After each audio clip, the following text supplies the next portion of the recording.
What happens when a big bullion store sells fake silver?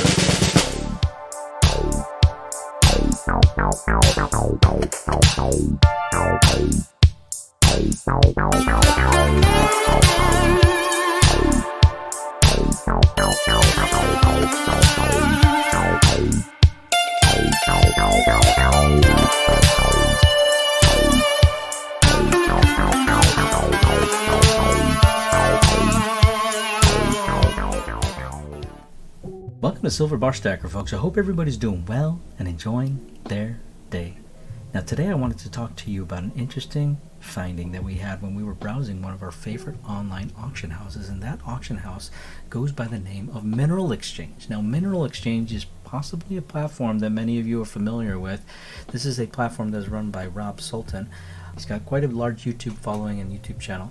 And so this is a very, very high-end vintage auction house where basically every week there are $1 start, no reserve auctions. And basically the business model behind this is every week we will have very many hardcore collectors essentially consigning their items over to MineralX. And what consigning means is essentially these individuals, let's say myself or some other individual who has collected these items, they would consign them over to MineralX, and MineralX on behalf of them would basically sell that on their platform. And so selling means starting it at $1 and letting it rip for a week-long auction on many very rare vintage pieces. A lot of stuff that is much rarer than what you're seeing here in front of you. In fact, they specialize in the very high-end stuff, a lot of poured ingots, both gold, platinum, as well as palladium on top of silver, and it is very rare stuff.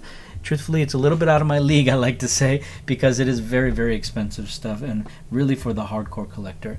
While at the same time they do have some of the items that you will typically see here on my store, but you know, these types of items in comparison to the types of things you will typically see on MineralX are honestly considered low end, to be honest. So at any rate, it's a very reputable auction house, and so they have a huge amount of very beautiful vintage, very rare vintage coming through their arms. And basically how that works on their end as far as profiting is that there's a 10%, I believe, buyer's fee added on to the auction ending. So essentially whatever the item sells for, let's say this bar was up for bid, it ended up selling for $550, let's say.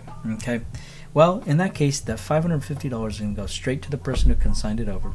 Let's say I was the person who sent this over to MineralX. I'd get that $550, and then in fact the person who won that auction for $550, they'd have to pay another 10% on top of that, so another $55. So actually, in reality, they have to factor that in when bidding.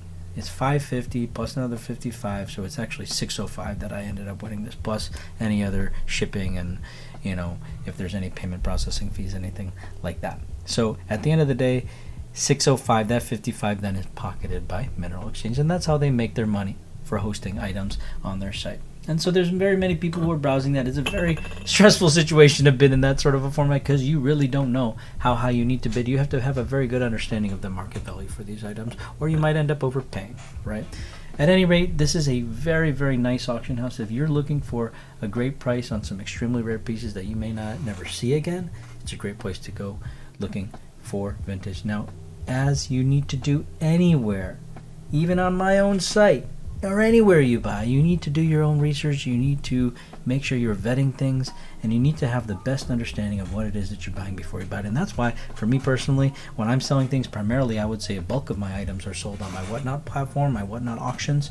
When I'm doing my live auctions, I'm able to explain to people exactly what it is that they're looking at, what it is that they're buying, why they're buying it, the price that they're buying it at is good. We can almost hold their hand, especially for the newer buyers of vintage, be able to hold their hand, make sure that they know what they're getting themselves into, because at the end of the day, when it comes to this vintage stuff, it's very high premium. It can be extremely high premium. And so if you end up overpaying, and even if you don't overpay, when it comes down to selling, you need to be an informed seller just like you need to be an informed buyer. If you sell it to the wrong person, you could be leaving a lot of money on the table. So forget about the selling part. When it comes down to buying, you need to be an informed buyer as well, because let's say you buy something that's not genuine, right? Let's say you buy something that's not silver, you bought it from somebody who doesn't test their items, right? That's a big issue, right? Now, When it comes down to eBay, as an example, you may have a plethora of different types of buyers. You might have a big store like AppMix selling there, where you can be pretty rest assured that, hey, at least I'm going to be getting something that's the real deal, and if not, then I can get taken care of or whatever, right? Hopefully. But other sellers, let's say it's some new seller that's never sold anything, and it's just some random person who's created a scam account. Well, you don't know. You got to vet that seller, vet their history as a seller, and likewise vet the items that you're buying, right? And so when it comes down to researching items, there are many resources that you can use, such as Engelhard. That's a great place. Not a foolproof place and not the Bible, but a great starting point to give yourself some familiarization with the things that you're buying, especially if it comes down to things that are actually featured there on the website. There you can find some mintage estimates. Of course, those mintage figures you should take with a grain of salt. Use those as a starting point, and then also use your assessment of the market, what you see as an occurrence rate. Maybe take a look at the serial number ranges that you're aware of, that you've personally seen, that you're aware of from online, and make your own assessment that way. But at the end of the day, it gives you a nice starting point, and it's a trustworthy source where you can get at least some basic information about the things that you're trying to buy. When it comes down to where you're going to buy, trusted stores like Mineral Exchange is a great place to buy, because they have x-ray technology. They have a way to test their stuff just like we do. They have equipment to test the purity. They have a very, very high specialization in what they do, so they know everything it is about the things that they're selling. But one thing that alarmed me that I saw this week, and one of my viewers brought this to my attention, was that, hey, there's something on Mineral Exchange that might interest you. There's 5 TD Bank Engelhard bars. A lot of 5 of them. It might be a little bit too expensive for me, but hey, it might be something that interests you. And I said, hey, that definitely does interest me, but probably I'll steer clear of it, because I just like to avoid buying there just due to the buyer fees, and I like to just keep, my buying strategy very, very specific. But anyways, I checked it out. So I checked out the listing. I'm like, this is weird, because they were marked as unserialized TD Bank Engelhard bars. Now, if anybody knows anything about TD Bank Engelhard bars, or just Engelhard bars in general, there are some known fakes out there. And in fact, you can go on the All Engelhard website, and there's going to be a whole section about known fakes. And that's a place where I highly recommend that you go and familiarize yourself with commonly known fakes. When it comes down to TD Bank Engelhard bars, that actually is a commonly fake bar, and because it's a pretty rare bar, and because there's known fakes out there.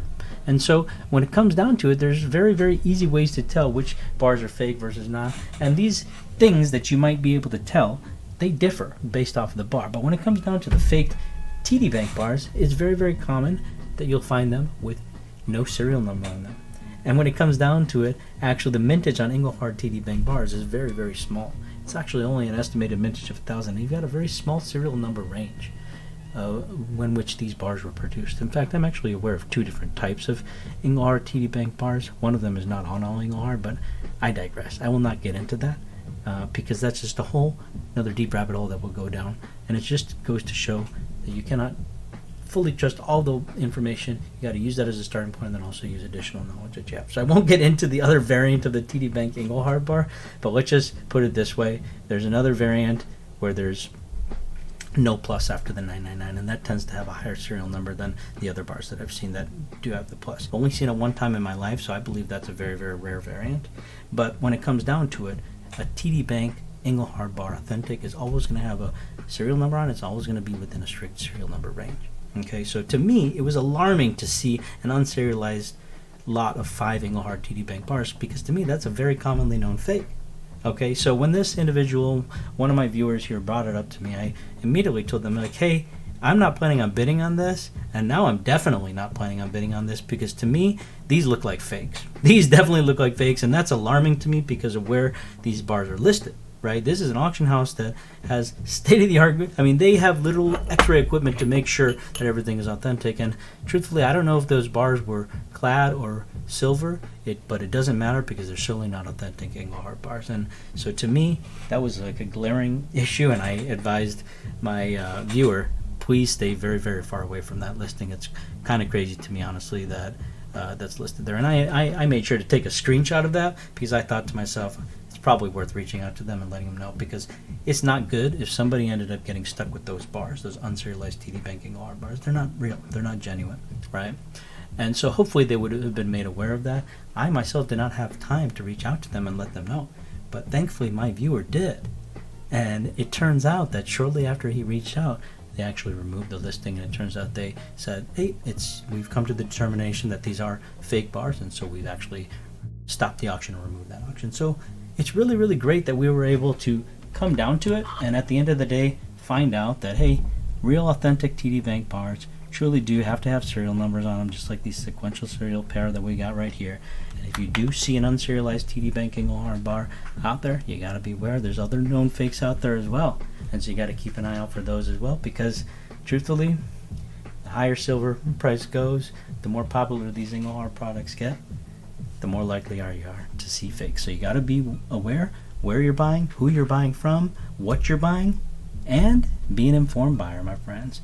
Hope you have a good day, and thanks for watching. Cheers.